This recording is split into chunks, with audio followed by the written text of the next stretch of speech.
It all started with a plate of spaghetti. 12-year-old Ethan Blake stood in his small kitchen, stirring a pot of tomato sauce while glancing nervously at the clock on the wall. His mom had left for her evening shift at the diner, and it was his turn to make dinner for himself and his little sister, Gracie. The house smelled of garlic and oregano, but tonight, dinner wasn't just for them. Ethan had invited someone else. Mrs. Margaret Holloway lived next door. She was an elderly woman who hardly ever left her house, her curtains always drawn tight. Most kids in the neighborhood called her the witch because of her stern expression and the way she barely spoke to anyone. But Ethan didn't see her that way. He had noticed her the week before, struggling to carry a heavy bag of groceries up her front steps. He'd run over to help, despite being nervous about her reaction. To his surprise, she hadn't scolded him or shooed him away. Instead, she'd given him a small, tired smile and said, "Thank you, young man, that was very kind." It wasn't much, but it stayed with Ethan. He couldn't stop thinking about how lonely she must be. He'd never seen anyone visit her, and her mailbox was always stuffed with unopened letters. She reminded him of his grandma, who had passed away a few years ago. His mom used to say, "Sometimes people just need someone to care." So Ethan decided to invite her to dinner. It was a bold move, especially for a kid, but he figured the worst she could do was say no. He'd knocked on her door the day before, fidgeting nervously as he held Gracie's hand. When Mrs. Holloway opened the door, her face was as unreadable as always. "Yes," she asked, her voice quiet but firm. Ethan cleared his throat. "Hi, Mrs. Holloway, I'm Ethan, your neighbor. I was wondering if you'd like to come over for dinner tomorrow night. My mom's working, but I'm cooking spaghetti, and well, we'd love to have you." For a moment, she just stared at him, and Ethan thought he'd made a huge mistake. But then her expression softened, just a little. "Dinner?" she repeated, almost as if she didn't believe him. "Yes, ma'am," Ethan said quickly. "It's nothing fancy, but it'd be nice to have you." Mrs. Holloway hesitated, glancing back into her dark, quiet house. Finally, she nodded. "All right, Ethan, I'll come." And that was how Ethan found himself nervously setting the table for three, trying to make everything perfect. Gracie, who was only 6, sat on the couch, coloring in her notebook. "Is the lady coming?" she asked, her big brown eyes curious. "I hope so," Ethan said, wiping his hands on a dish towel. At exactly 6 o'clock, there was a knock on the door. Ethan's heart skipped a beat as he rushed to open it. Mrs. Holloway stood there, dressed neatly in a navy cardigan and black slacks. She held a small bouquet of flowers daisies, slightly wilted but clearly chosen with care. "I thought it'd be rude to come empty-handed," she said, her tone brisk but not unkind. Ethan grinned. "Thank you, Mrs. Holloway, come on in." The dinner started off a bit awkwardly. Mrs. Holloway sat stiffly at the table, her hands folded in her lap, while Gracie chattered about her day at school. Ethan tried to keep the conversation going, asking Mrs. Holloway about her favorite foods and hobbies. At first, her answers were short, "I like tea," or "I used to knit," but as the meal went on, she began to open up. She told them about her late husband, George, who had been a pilot, and how they used to travel the world together. She talked about her garden, which she hadn't tended to in years, and how she missed the roses she used to grow. "You kids are very kind," she said softly, looking at Ethan and Gracie. "I can't remember the last time I had dinner with anyone." Ethan felt a lump in his throat. "You're welcome anytime, Mrs. Holloway," he said earnestly. By the end of the evening, Mrs. Holloway was smiling a real, warm smile that made her look years younger. "Thank you for this," she said as she stood to leave. "It means more than you know." Ethan walked her to the door, feeling a sense of pride he couldn't quite explain. As she stepped outside, she paused and turned back to him. "You're a good boy, Ethan. Your parents should be proud." "Thanks, Mrs. Holloway," he said, his cheeks turning red. That night, as he cleaned up the dishes, Ethan couldn't stop smiling. He didn't know it yet, but this simple dinner was just the beginning of something much bigger. The next morning, Ethan woke up to the smell of toast and the sound of Gracie humming at the kitchen table. His mom, still in her diner uniform, was flipping eggs in the pan. She looked exhausted, her buns slightly unraveling, but she still gave him a tired smile. "Morning, kiddo," she said, setting a plate of scrambled eggs in front of him. "How was dinner last night?" Ethan hesitated for a moment, unsure how much to say. His mom worked so hard to keep everything afloat, and he didn't want her to feel guilty about not being there. "It was good," he said simply, then added, "I invited Mrs. Holloway to join us." His mom raised an eyebrow as she sat down with her coffee. "The lady next door? Didn't know you two were friends." Ethan shrugged, poking at his eggs. "She seemed lonely, so I thought it'd be nice." His mom looked at him for a long moment, something softening in her eyes. "You've got a big heart, Ethan," she said quietly. "Your dad would have been proud." That made Ethan's chest tighten. His dad had passed away 2 years earlier in a car accident, and while they didn't talk about it much, Ethan felt his absence every day. He nodded, not trusting himself to speak. After breakfast, Ethan spent the day doing his usual Saturday chores, mowing the lawn, taking out the trash, and helping Gracie with her homework. But he couldn't stop thinking about Mrs. Holloway. She'd looked so different last night, almost like a different person. He wondered if she was okay, if she'd eaten breakfast, if she'd enjoyed the spaghetti. By mid-afternoon, he made up his mind. He grabbed a plate of leftover cookies from the kitchen and walked next door. Gracie trailed behind him, clutching a picture she'd drawn of a house surrounded by flowers. Mrs. Holloway answered the door after the second knock. She looked surprised to see them but not annoyed. "Ethan, Gracie," she said, her tone softer than usual. "What a nice surprise." "Hi, Mrs. Holloway," Ethan said, holding up the plate. "We brought you some cookies, and Gracie made you a picture." Gracie shyly held up her drawing. "It's your house," she explained, "but with flowers."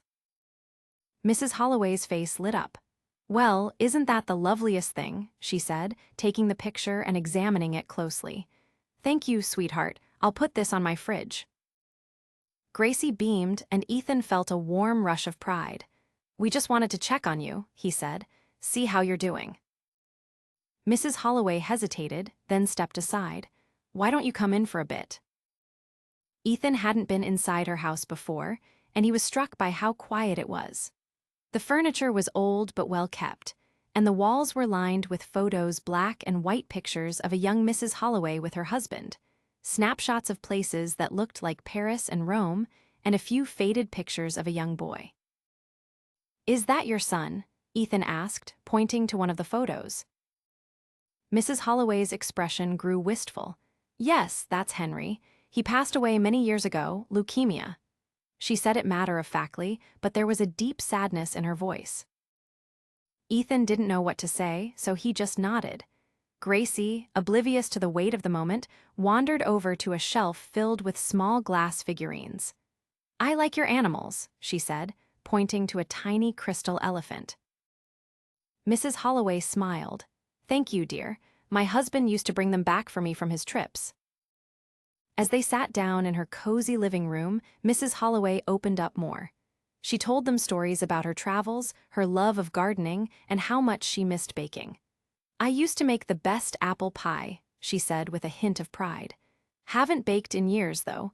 My hands aren't what they used to be." "Maybe you could teach me," Ethan offered.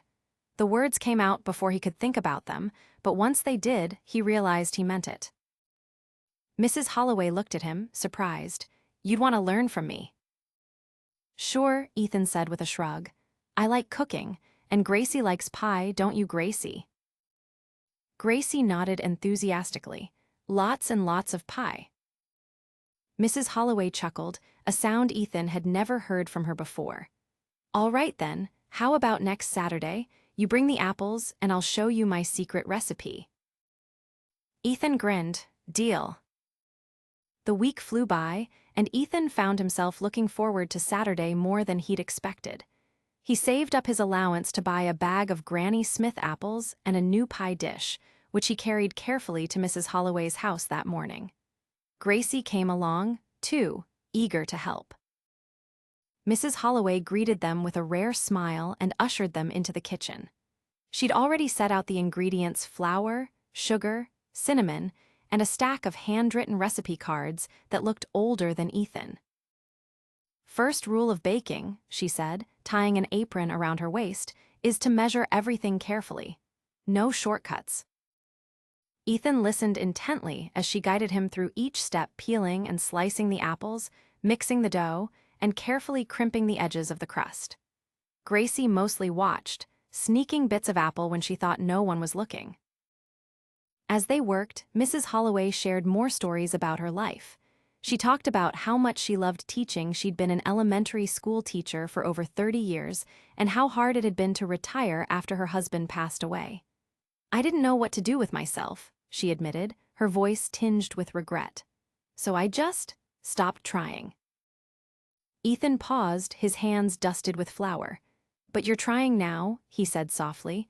"That's what matters, right?" Mrs. Holloway looked at him, her eyes glistening. "I suppose you're right," she said, giving his shoulder a gentle squeeze. The pie turned out better than Ethan had hoped. The crust was golden and flaky, the filling sweet and tangy. They sat around Mrs. Holloway's small dining table, savoring each bite. Gracie declared it the best pie ever, and even Mrs. Holloway looked pleased. "You've got a talent for this, Ethan," she said, her voice warm. "Your dad would be proud." Ethan smiled, feeling a lump in his throat. "Thanks, Mrs. Holloway." As they left that afternoon, Mrs. Holloway handed Ethan a small envelope. "For you," she said, "just a little thank you." Ethan opened it when he got home and found a handwritten note along with a crisp $20 bill. The note read, "For being a bright spot in an old lady's life. Thank you, Ethan." He stared at it for a long moment, feeling a mix of gratitude and determination. He didn't know how, but he was going to find a way to do more for Mrs. Holloway. She wasn't just his neighbor anymore. She was his friend. The following weeks became a routine Ethan hadn't expected but quickly grew to love. Every Saturday, he and Gracie would visit Mrs. Holloway's house. Sometimes they baked, trying out recipes from her old collection: blueberry muffins, banana bread, even a batch of sugar cookies. Gracie insisted on decorating with bright pink frosting. Other times, they worked in her garden. Mrs. Holloway showed Ethan how to prune the overgrown rose bushes, pull weeds without damaging the roots, and plant new flowers along the edges of her yard. Slowly, the once neglected garden began to bloom again, brightening not just Mrs. Holloway's house, but also her spirits. Mrs. Holloway, in turn, became a source of comfort and wisdom for Ethan. She had a way of listening that made him feel understood, even when he wasn't sure how to put his thoughts into words. One afternoon, as they sat on her porch sipping lemonade, Ethan found himself talking about his dad for the first time in months. "Sometimes I feel like I have to be the man of the house," he admitted, staring down at his hands. "Like I need to take care of Mom and Gracie, but I don't always know how." Mrs. Holloway placed a gentle hand on his shoulder. "Ethan, being a man isn't about knowing all the answers. It's about showing up, doing your best, and being there for the people you love. And from what I can see, you're doing an excellent job."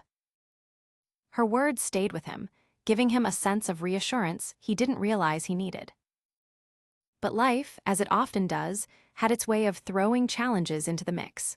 One rainy afternoon, Ethan overheard his mom on the phone while he was doing his homework at the kitchen table. She was sitting on the couch, her voice hushed but tense. "I know, Donna, but I just don't have the money right now," she said, frustration creeping into her tone. "The rent's due, the electric bill's late, and the car needs new tires. I'm doing everything I can, but it's just not enough." Ethan's heart sank. He knew things were tight, but hearing it said out loud made it feel more real. He wanted to help, but what could a 12-year-old do? He didn't have a job or any real way to earn money. All he had was a few crumpled bills in his piggy bank, the leftovers from his allowance. That night, after his mom went to bed, Ethan sat at the kitchen table, staring at a sheet of paper where he had scribbled down all the ideas he could think of: washing cars, Shoveling driveways, but it was spring and there wasn't any snow. Babysitting? No one in the neighborhood trusted a kid to watch their kids. He felt stuck, helpless. The next day, he decided to confide in Mrs. Holloway. After all, she always seemed to know what to say. When he told her about his mom's struggles and how much he wanted to help, Mrs. Holloway listened quietly, her brow furrowed in thought. "Ethan," she said after a moment, "I think it's wonderful that you want to help your mother. But sometimes, the best way to help is by supporting her in other ways, by being her rock, her anchor." Ethan nodded, but he still felt like it wasn't enough. "I just wish I could do more," he said. Mrs. Holloway tapped her chin thoughtfully, then smiled. "You know, Ethan, you've got a knack for baking and cooking. Why not put that to use?" He blinked. "What do you mean?" "Well," she said, "what if you sold some of the things you make? Cookies, pies, muffins, you're good at it, and people love homemade treats." Ethan's eyes lit up. It was such a simple idea, but one that felt doable. "I could try," he said, already imagining it, "but where would I sell them?" "The farmer's market," Mrs. Holloway suggested. "It opens next weekend, and I know the woman who runs it. I could put in a good word for you." Ethan felt a mix of excitement and nervousness. "Do you think people would actually buy stuff from a kid?" Mrs. Holloway smiled. "Ethan, people will buy from someone who puts their heart into what they do, and you've got plenty of heart." With Mrs. Holloway's encouragement, Ethan spent the next few days preparing. He and Gracie baked cookies, brownies, and muffins, carefully packing them into small plastic bags tied with ribbons. Mrs. Holloway even lent him some of her old recipe cards, insisting that her apple pie would be the star of the show. The morning of the farmer's market, Ethan set up a small table with a hand-painted sign that read, "Ethan's Homemade Treats." He felt a knot of nerves in his stomach as he watched people pass by, but then Mrs. Holloway appeared, carrying a box of freshly picked roses from her garden. "These will brighten up your table," she said, arranging the flowers in a vase. "And remember, smile and be yourself." The first sale came slowly. A young woman bought a bag of chocolate chip cookies for her kids. Then an older man stopped by and bought 2 slices of pie. Word began to spread, and soon, Ethan's table was bustling with customers. Gracie helped by handing out samples, her cheerful chatter drawing people in. By the end of the day, Ethan had sold almost everything. He counted his earnings with wide eyes. It was more than he'd ever held in his hands before. $76, he said in disbelief. "Mrs. Holloway, we did it." She smiled, her eyes twinkling. "I had no doubt." Over the next few weeks, Ethan continued selling his baked goods at the market, each time earning a little more. He saved every penny, determined to help his mom. But what he didn't realize was that Mrs. Holloway had been quietly watching, her heart swelling with pride. One afternoon, as Ethan and Gracie were helping her plant tulips in the garden, Mrs. Holloway excused herself and went inside. When she returned, she was holding a small, leather-bound notebook. "Ethan," she said, handing it to him, "this belonged to my husband. He kept it as a journal during his travels, but there's something else inside I think you should see." Ethan opened the notebook and found, tucked between the pages, an old bank check. His eyes widened as he read the amount, $5,000. "I can't take this," he said immediately, looking up at her.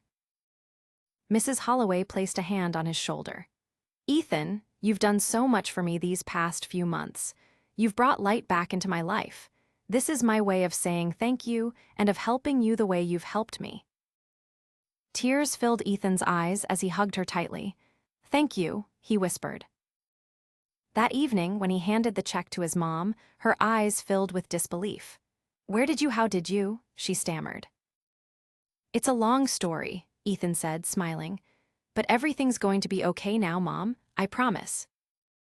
And for the first time in a long time, he truly believed it. The $5,000 check didn't solve everything, but it was a lifeline, a chance for Ethan's family to catch their breath. Ethan's mom used the money carefully, paying off the overdue rent and utility bills first. She even managed to get the car tires replaced, which was a huge relief, as her commute to the diner felt safer now. For the first time in months, the constant weight of financial stress seemed to lift, even if just a little. When she asked Ethan how he'd come into such a gift, he told her the truth about Mrs. Holloway. "She wanted to help us," he explained. "She said it was a thank you for everything we've done for her." At first, his mom was hesitant, her pride making her reluctant to accept such a large amount. But when Ethan pointed out that they'd also helped Mrs. Holloway in many ways, she finally smiled and nodded. "You've got a way of bringing out the best in people, Ethan," she said, ruffling his hair. "I'm proud of you." Despite the financial cushion, Ethan didn't stop baking or helping Mrs. Holloway. In fact, their bond grew even stronger. Over the weeks, Ethan continued selling his baked goods at the farmer's market, and Mrs. Holloway became his unofficial business partner. She taught him more recipes from her collection, some of which had been passed down in her family for generations. One Saturday morning, as they worked together in her kitchen, Mrs. Holloway handed Ethan a small, dog-eared card. "This one's special," she said, her voice soft. Ethan read the recipe title, Grandma's Lemon Bars. "They were my son Henry's favorite," Mrs. Holloway said, her eyes distant but warm. "I haven't made them since he passed, but I think it's time." Ethan looked up at her, his heart swelling with gratitude. "Are you sure, Mrs. Holloway? I don't want to." She waved a hand, cutting him off. "You've brought so much life back into this house, Ethan. It's time to bring back some of the good memories, too. Let's make them together." They spent the morning carefully measuring ingredients, squeezing fresh lemons, and mixing the dough. Mrs. Holloway showed Ethan how to get the perfect balance of tart and sweet, and by the time the lemon bars came out of the oven, the whole house smelled like sunshine. At the farmer's market that afternoon, the lemon bars were an instant hit. People raved about their flavor, and one woman even asked if Ethan could take a special order for an upcoming party. Ethan's confidence grew with each compliment, and by the end of the day, he'd sold out of everything.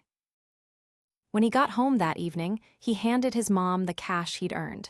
"This is for groceries," he said, grinning, "and maybe a little extra for ice cream." His mom laughed, pulling him into a hug. "You're amazing, you know that."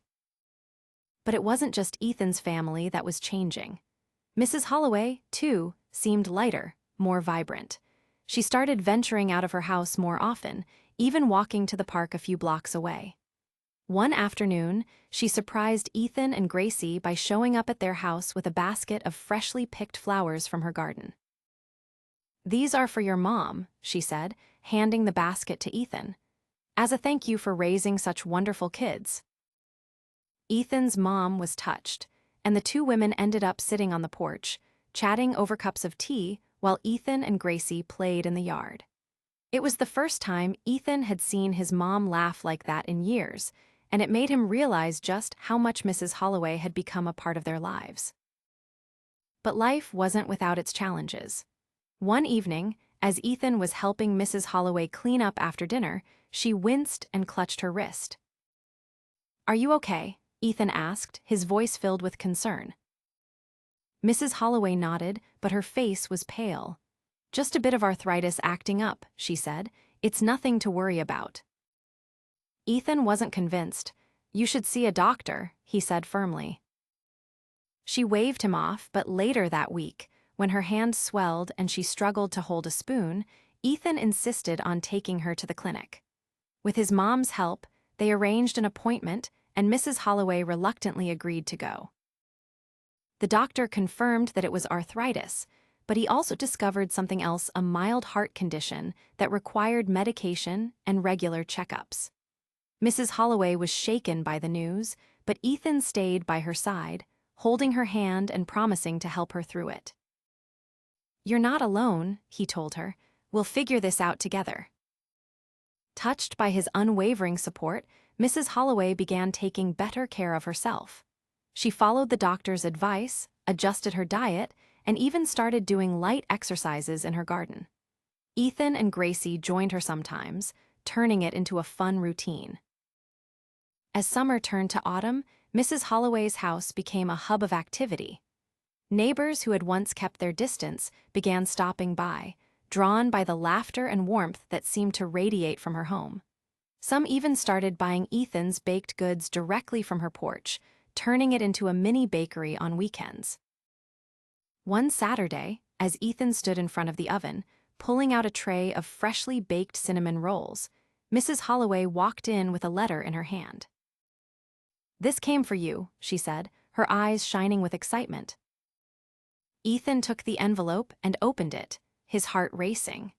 Inside was a letter from the farmers market coordinator, inviting him to set up a permanent booth for his baked goods. They'd noticed the buzz around his table and wanted to give him a more prominent spot. Ethan couldn't believe it. "This is huge," he exclaimed, holding up the letter. "Mrs. Holloway, we did it." She smiled, her eyes twinkling. "No, Ethan, you did it. I just gave you a little push." That evening, as the golden light of the setting sun bathed the garden, Ethan sat with Mrs. Holloway and his family, sharing a meal they'd all prepared together. For the first time in a long time, everything felt right. Ethan knew there would still be challenges ahead, but he also knew that with Mrs. Holloway by his side, he could face anything. Together, they'd built something more than a friendship, they'd built a family.